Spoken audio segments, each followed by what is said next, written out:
Video में हमारे साथ अंत तक बने रहिए। चलिए शुरू करते हैं। यूं तो भारत में पहले भी मुसलमान व्यापार के लिए आते थे। अरब के लोग भारत से काली मिर्च और मसालों का व्यापार करते थे।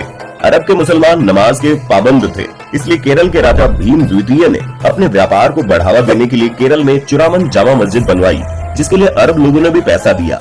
लेकिन उस वक्त वो लोग सिर्फ और सिर्फ व्यापार को ही अपना मकसद रखते थे।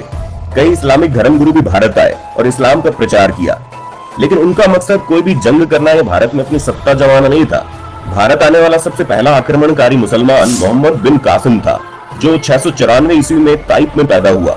सिर्फ 5 साल की उम्र में उसके बाप की मौत हो गई थी, जिसकी वजह से ज्यादा पढ़ाई लिखाई न कर सका। लेकिन मोहम्मद बिन कासिम बचपन से बड़ा होशियार और चालाक इंसान था, साथ ही वो खूबसूरत भी बहुत था।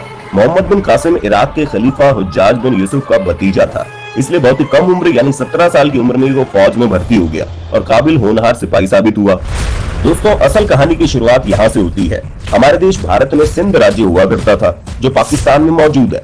सिंध पर राजा दाहिर और उसका भाई धसिया दोनों आज़ादे शासन करते थे। इन दोनों भाइयों में लड़ाई उस वक्त शुरू हुई जब राजा दाहिर ने अपने पंडितों के कहने पर अपनी सगी बहन लाडी से शादी कर ली, क्योंकि पंडितों का कहना था कि वो बड़ी किस्मत वाली है, जो भी इससे शादी करेगा वो इस राज्य पर शासन करेगा। जब इस बात की जानकारी राजा धसिया को हुई तो बहुत नाराज हुआ और उसने राजा दाहिर पर हमला करने का फैसला ले लिया। जब तक राजा धसिया राजा दाहिर पर हमला करता, उसे अचानक चेचक की बीमारी हो गई और इसी बीमारी के चलते उसकी मौत भी हो गई। राजा दाहिर बड़ी अकड़ और घमंड के साथ शासन करने लगा, क्योंकि उसका पूरे सिंध पर अकेले का कब्जा हो गया और उसने अपने पंडितों पर और ज्यादा विश्वास कर लिया।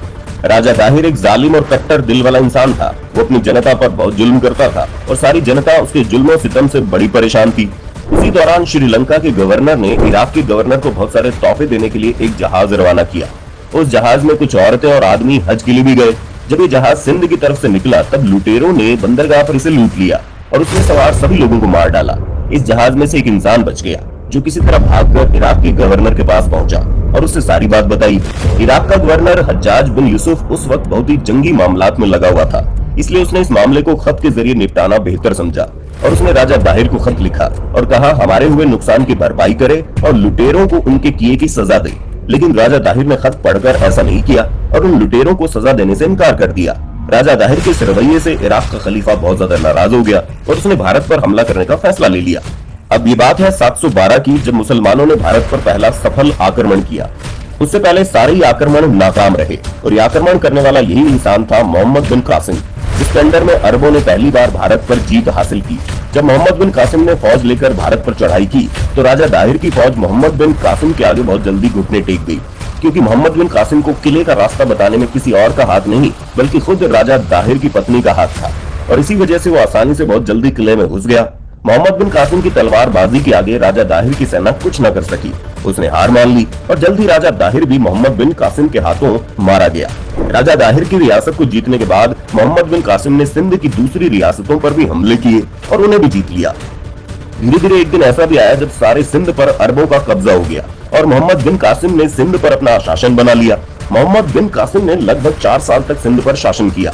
सिंध की गद्दी संभालते ही मोहम्मद बिन कासिम ने सबसे पहले ऐलान किया कि जो लोग अपनी खुशी से इस्लाम कबूल करना चाहते हैं वो इस्लाम कबूल करें और जो लोग अपने पहले मजहब पर रहना चाहते हैं उन्हें पूरी आजादी है।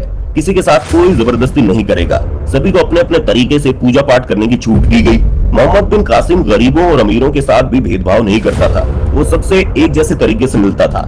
मोहम्मद बिन कासिम के बारे में एक बात बड़ी मशहूर है कि उसका अंदाज बहुत मीठा था। उसका बात करने का तरीका बड़ा प्यार भरा था और उसका अंदाज ही उन्हें लोगों के बीच खास बनाता था। सभी जनता बड़ी खुश थी और शासन ठीक ठाक चल रहा था। कहते हैं वक्त किसी का दोस्त नहीं है और वो कब मिजाज बदल दे कोई नहीं समझ सकता। अभी इस बात का अंदाजा आपको मोहम्मद बिन कासिम की दर्दनाक मौत के बारे में जानकर लग जाएगा। वो इंसान जिसके बारे में बड़ी बड़ी फौज ही हार मान रही थी, भारत में सिंध पर हमला करके उस पर जीत हासिल करके अपना झंडा लहरा चुका था। इतनी कम उम्र में वो मौत के सामने हार मान जाएगा, ये किसी ने सोचा भी नहीं होगा। इस बात को जानकर आपको हैरानी होगी, मोहम्मद बिन कासिम की मौत सिर्फ 20 साल की उम्र में हो गई और उसकी मौत कोई हादसा नहीं और न ही वो किसी लड़ाई में मारा गया, बल्कि उसकी मौत उसके अपने हुक्मरानों द्वारा दी गई मौत थी।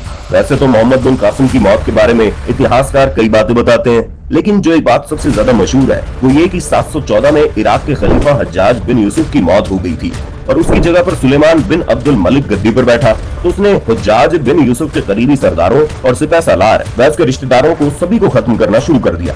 मोहम्मद बिन कासिम भी पुराने खलीफा का खास आदमी था। रिश्ते में मोहम्मद बिन कासिम खलीफा का भतीजा और दामाद भी था। इसलिए सुलेमान बिन अब्दुल मलिक ने मोहम्मद बिन कासिम को भी भारत से इराक बुला लिया। जैसे मोहम्मद बिन कासिम इराक पहुंचा, उसे फौरन कैद कर लिया गया और कैद में ही इतने जुल्म किए गए कि उसकी मौत हो गई। सुलेमान